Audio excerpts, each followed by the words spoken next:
Hi friends, आज की video में बीएफएम के मेमोरी बेस्ड क्वेश्चंस देखेंगे जिसमें आपके रिस्क आएंगे। पहला यहाँ पे हमारा what is operation risk. Operation risk क्या होता है?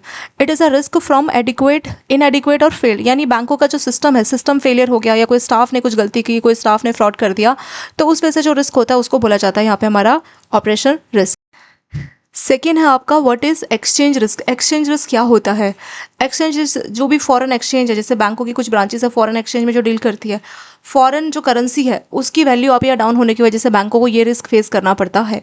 मान लीजिए किसी कस्टमर को बैंक ने $1 की 80 रुपीज़ में बात की है, लेकिन जब उसको सेटलमेंट करना है तो उस टाइम पे $1 के बदले में उसको सिर्फ 75 रुपीज़ ही बैंकों को मिल रहा है। तो यहाँ पे जो ₹5 का पर डॉलर में लॉस हुआ, ये एक तरह से बैंकों का एक्सचेंज रिस्क है। जो फॉरेन एक्सचेंज में जो डील करती है ना बैंकों की ब्रांचेस, फॉरेन करेंसी खरीदना है बेचने का काम करती है, तो उस टाइप की ब्रांचेस को ये वाला रिस्क फेस करना पड़ सकता है।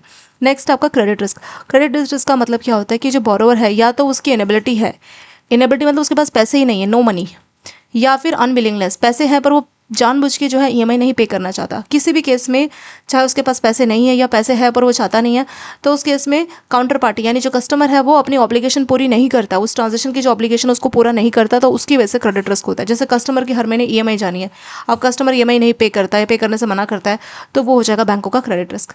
नेक्स्ट आपका सेटलमेंट रिस्क। सेटलमेंट रिस्क क्या होता है? ये होता है जैसे मान लीजिए बैंक ने डील किया, एक तरफ एक कंट्री में डील हो गई, अब दूसरी तरफ उसकी सेटलमेंट होनी है, ठीक है, तो दो कंट्रीज़ के बीच में टाइम जोन का डिफरेंस होता है।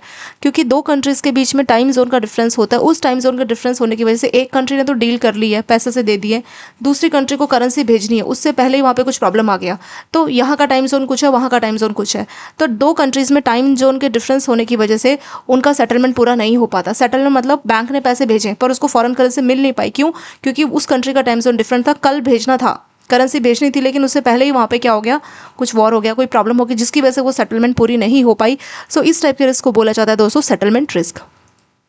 ऐसे ही होता है लिक्विडिटी रिस्क। बैंकों के पास सफिशिएंट कैश नहीं है, ठीक है, मान लीजिए लोन है और डिपॉजिट है, तो बैंकों के पास एफडी कस्टमर ने प्रीमेच्योर क्लोज की, पर बैंकों के पास सफिशिएंट कैश नहीं है, क्यों? क्योंकि जो पैसा है वो लॉन्ग टर्म लोन में चला गया और उसके रिपेमेंट आने में भी टाइम लगेगा। तो इस टाइम पे जो बैंकों को लिक्विडिटी का प्रॉब्लम होगा वो हो जाएगा बैंकों का लिक्विडिटी रिस्क। लास्ट है इंटरेस्ट रेट रिस्क। तो इंटरेस्ट रेट क्या होता है कि जैसे मान लीजिए बैंकों ने एफडी करा रखी है, इस पर बैंकों को 5% इंटरेस्ट पे करना पड़ रहा है। ऐसे एक लोन है जिसमें बैंक अपना 6% चार्ज करता है। एफडी 5 साल के लिए, तो 5 साल के बाद ही आप इंटरेस्ट रेट चेंज कर सकते हैं, पर लोन हर साल के लिए, तो लोन का इंटरेस्ट रेट डाउन चला गया। अब लोन में मान लीजिए सिर्फ 4% ही मार्केट का इंटरेस्ट रेट डाउन हुआ, जिसकी वजह से लोन में सिर्फ आप 4% ही चार्ज कर पाते हैं, तो यहाँ पे क्या -1% का लॉस हो गया इंटरेस्ट में। तो इस टाइप के रिस्क को बोला जाता है इंटरेस्ट रेट रिस्क। तो ये सारे रिस्क बैंकों को फेस करने होते हैं।